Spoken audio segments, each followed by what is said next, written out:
Serie Pasos para un reavivamiento personal. Ser llenos del Espíritu Santo. Parte 8. ¿Hemos aprendido a prescindir del Espíritu Santo? ¿Consiste la iglesia de hoy en día principalmente de cristianos carnales? Nos vemos a menudo impotentes y, en gran medida, sin victorias como consecuencia de esto. ¿Tiene la actitud carnal algo que ver con el crecimiento lento de la iglesia en ciertos hogares? ¿Podría la causa de estos problemas difíciles ser la actitud carnal hacia la vida? Notaremos más y más que nuestro principal problema personal y mutuo es la falta del Espíritu Santo. En el área personal podemos cambiar esto rápidamente con la ayuda de Dios. La siguiente declaración, dedicada originalmente a pastores, aplica a todos los demás. Johannes Mayer dice: Pablo hace diferencia entre los cristianos espirituales y los carnales, entre aquellos quienes están llenos del Espíritu Santo y aquellos que no tienen espacio para el Espíritu Santo en su vida, bautizados por el Espíritu Santo, pero no llenos del Espíritu Santo. Para un pastor esto significa que puedo tener un entrenamiento teológico sólido, conocer bien los idiomas bíblicos básicos y hacer una exégesis hábilmente. Puedo haber recibido las grandes verdades bíblicas intelectualmente y haberlas entendido, entender bien la teología dogmática de diferentes siglos, tener un conocimiento sólido de la homilética y predicar sermones relevantes y realistas, y, a pesar de todo, mi conocimiento y talentos no estar llenos del Espíritu Santo. Los libros, la educación, un buen equipo técnico y aún el carisma reemplazan la vida llena del Espíritu que hace falta. El predicar, orar en público, organizar las actividades de la iglesia, preparar programas evangelísticos, dar consejería pastoral, todo esto puede ser aprendido y puede ser puesto en práctica, sin la ayuda del Espíritu Santo. Elena White describe esta peligrosa posibilidad de la siguiente manera: la razón por la cual se manifiesta tan poco del Espíritu de Dios es que los ministros aprenden a pasarse sin él. Testimonios para la Iglesia, tomo 1, página 341. Johannes Mayer fue un pastor evangelista y un profesor de teología sistemática por muchos años. Trabajó como secretario del Departamento Ministerial de la División Euroafricana, ahora División Intereuropea, en Berna, Suiza, hasta retirarse. Ahora vive en Friedenthal, Alemania. En resumen, el ser carnal significa vivir una vida normal baseada en nuestras propias fuerzas y habilidades humanas sin el Espíritu Santo o sin tener suficiente de él. El obstáculo principal en el cristianismo carnal. La gran ética bíblica. El amar al enemigo, perdonar todo a todos, vencer al pecado, etc., solo puede ser alcanzada mediante el poder del Espíritu Santo, no por el esfuerzo humano. Esto nos muestra que el problema principal del cristianismo carnal es que es una vida baseada solo en el esfuerzo humano. No podemos hacer la voluntad de Dios con nuestras propias fuerzas. Veamos lo que dice la Biblia al respecto. Isaías 64:6. Todas nuestras justicias como trapo de inmundicia. Jeremías 13:23. ¿Podrá cambiar el etíope su piel y el leopardo sus manchas? Así también ¿Podréis vosotros hacer el bien, estando habituados a hacer lo malo? Ezequiel 36, 26 y 27. Os daré un corazón nuevo, y pondré un espíritu nuevo dentro de vosotros. Quitaré de vosotros el corazón de piedra, y os daré un corazón de carne. Pondré dentro de vosotros mi espíritu, y haré que andéis en mis estatutos, y que guardéis mis preceptos, y los pongáis por obra. Romanos 8, 7. Por cuanto los designios de la carne son enemistad contra Dios, porque no se sujetan a la ley de Dios, ni tampoco pueden. Elena White lo dijo clara y precisamente. Quien trata de alcanzar el cielo por sus propias fuerzas, al guardar la ley, está intentando hacer lo imposible. El hombre no puede ser salvo sin la obediencia, pero sus obras no deben ser propias.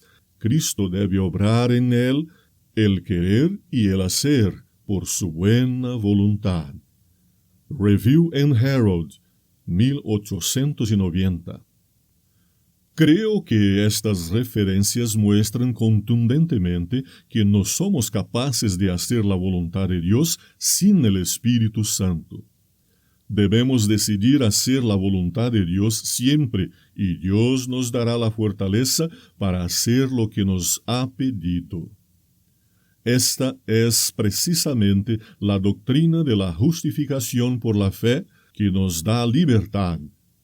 Sin embargo, no la discutiremos por detalle por los momentos. ¿Qué podría pasar si alguien tentara hacer algo que sobrepasa sus fuerzas? No puedo lograrlo. He fallado nuevamente. ¿Qué sucede si a menudo me doy cuenta de mi incapacidad? Probablemente me frustre. Creo que el problema es mucho más prominente en las generaciones más jóvenes que en las mayores.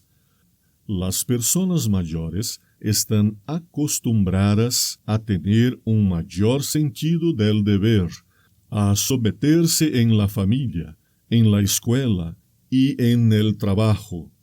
Por esta razón, la desilusión no les molesta tan fácilmente como a los jóvenes.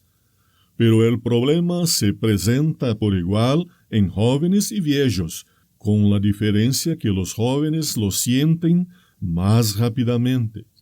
Ya sea que lo sepa o no, el problema principal de todo cristiano carnal es viajar por el camino de la fe por sus propias fuerzas. ¿Cómo tratamos de resolver este problema?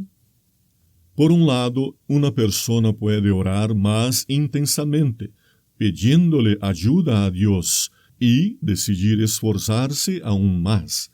Otra puede pensar que no se debe ser de mente tan estrecha y entonces comenzar a tomarse las cosas a la ligera y a sentirse más liberada.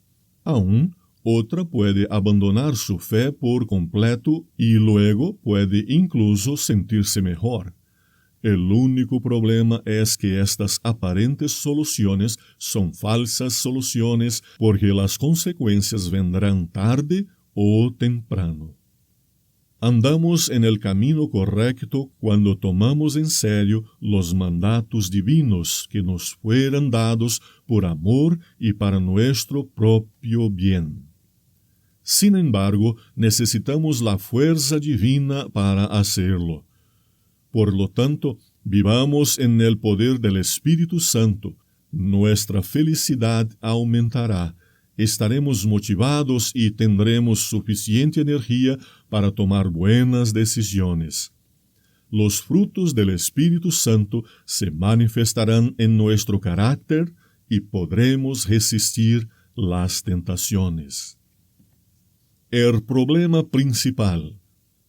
Creo que hemos descubierto dónde está nuestro verdadero problema. Tiene que ver con el cristianismo carnal. Ahora vemos claramente por qué Jesús no desea tener seguidores tibios. Ellos no tienen la vida en abundancia que Dios quiere que tengamos, y son un mal ejemplo aunque la mayoría de ellos no lo sepan. El problema es mucho más serio de lo que pensamos. Los cristianos a medias son peores que los infieles, por sus palabras engañosas y su postura no comprometida llevan a muchos a la perdición. En el libro Cristo Nuestra Justicia, escrito por Arthur G. Daniels, leemos lo siguiente: el formalismo es algo extremadamente engañoso y destructivo. Es el precipicio escondido e inesperado que ha amenazado con destruir la Iglesia en muchas ocasiones a través de los siglos.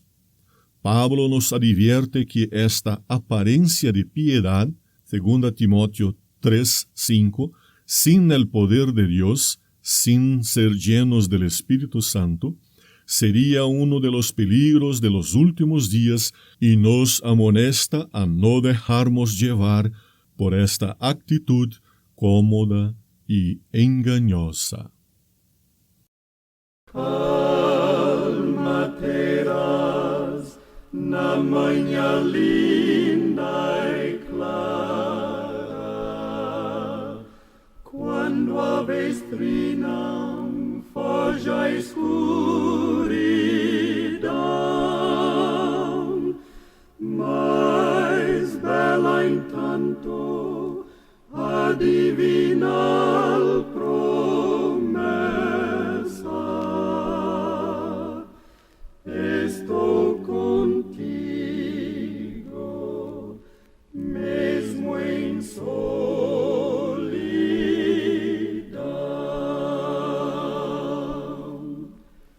A sós contigo, em luz, em densas sombras, quando a natura dorme em doce paz, contigo a sós, em culto reverente, bem de manhã a benção tu me dás. E assim será quando a manhã eterna vier ao corpo a vida real.